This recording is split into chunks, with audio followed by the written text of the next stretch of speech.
Winn Claybaugh. Winn?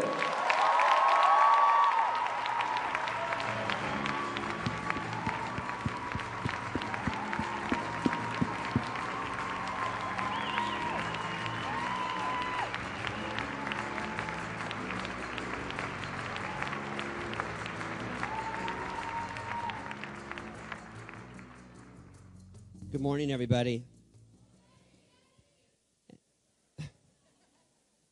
And I asked to kind of bring the house lights up a little bit because I want to be able to see you and I want to be able to interact with you. And this morning I didn't so much want to do a presentation as I want to have a conversation. And first of all, I have to acknowledge the fact that more so in this gathering than in any other. How many future professionals we have? We have 600 future professionals.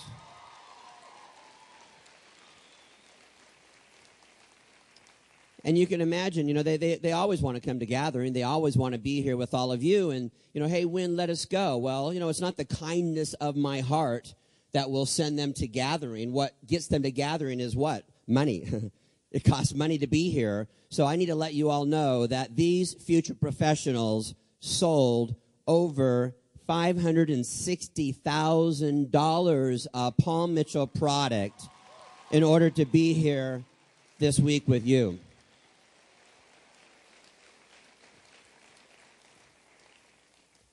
We get these phone calls all the time from these salons that want to hire our graduates. And why wouldn't they want to hire our graduates? And they always say, hey, send them my way. And we're almost like, well, who the hell are you? So now you're interested in our graduates. Now that they're ready to graduate, you want them. Well, where were you when they started school? Where were you when they were doing their first haircut? Where were you when they were trying to sell their bag deals in order to earn their way to gathering? Where were you when they were looking for a model to do their first photo shoot? Meaning, we have this philosophy. We won't send our graduates to your salons. Our philosophy is, come and get them. Come and get them. And what we mean by that is that you will volunteer your time, come into our schools, and mentor students. Now, by the way, it doesn't have to be always a Paul Mitchell school. We love it that you want to spend your time in a Paul Mitchell school, but every single person in this room, if there's not a Paul Mitchell school in your area, there is a beauty school.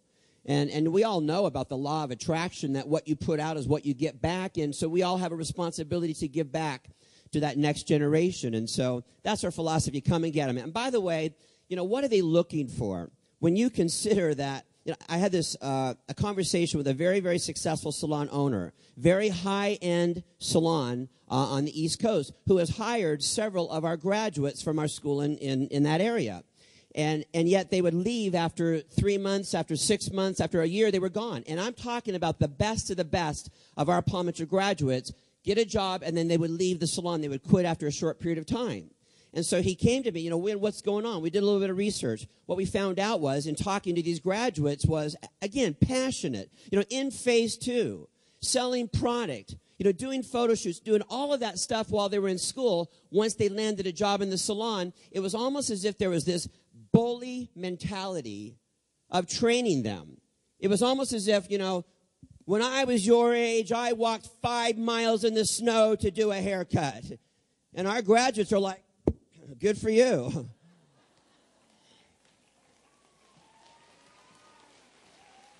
Meaning, good for them that they don't want to work in that type of an environment.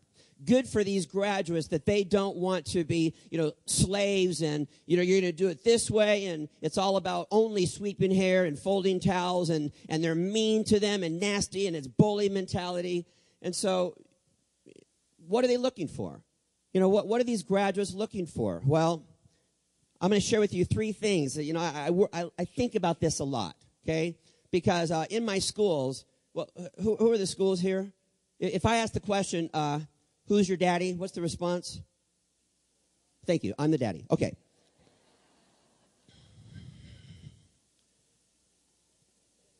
Thank God I didn't ask that question last night at the party. But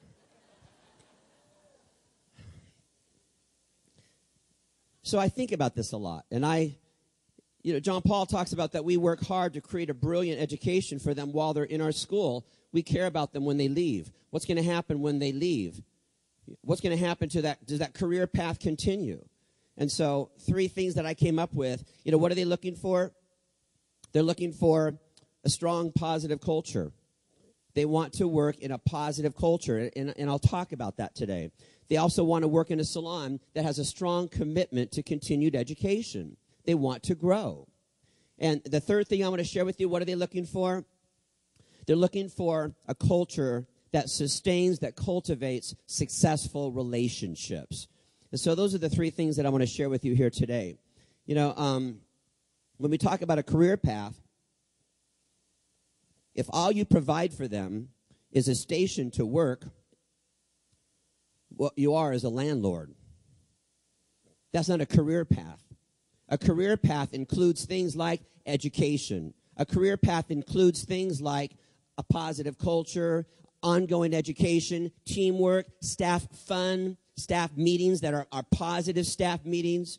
So it's not just about, here's your station, good luck, and now you're an employee of this salon.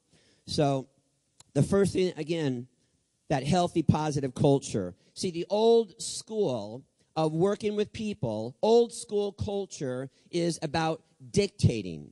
It's about controlling, manipulating. It's about policing people. How many of you have worked in an environment, in a culture like that before? Did it work? No. Were you happy? No. Excited about making the salon more money? No. I wrote a book called Be Nice or Else. And when the book first came out, I was invited to be with 100 new authors in New York City for a 3-day publicity summit. Okay, so there was like 100 new authors, and it was an honor to be there, right? Get this. There was a man there promoting his book, and the title of his book is 101 Ways to Make Your Boss Look Bad and Get Him Fired. And I'm there promoting my book, Be Nice. When you think about it, oftentimes that is the culture. That is that negative culture that can exist in some businesses. And it can exist in salons, which really confuses me because, who are the salon owners here in the room? Salon owners. When there are 2 emotions that motivate us, joy and pain. Do you agree with that? It's joy or pain. You do something because you believe that it's going to bring you joy, and you avoid certain things because you believe that they're painful. So when you all decided to become a salon owner, I don't believe that it was because you wanted to bring more pain into your life. You didn't wake up one day and say, I think I'll sign a 10-year lease, put my name on the building, and hire a bunch of people to bring me grief. And yet, how many salon owners have now found themselves exactly in that situation? How many salons have found themselves to be running dysfunctional cultures? You know what? It wasn't what you signed up for. It was joy that brought you to this industry. It was joy that got you to sign a 10-year lease. Well, what happened to that joy? How did you sometimes fall into that negative culture of, policing people and dictating, where it's not that fun culture that we so promote in our Paul Mitchell schools? We talk about what's behind the bottle.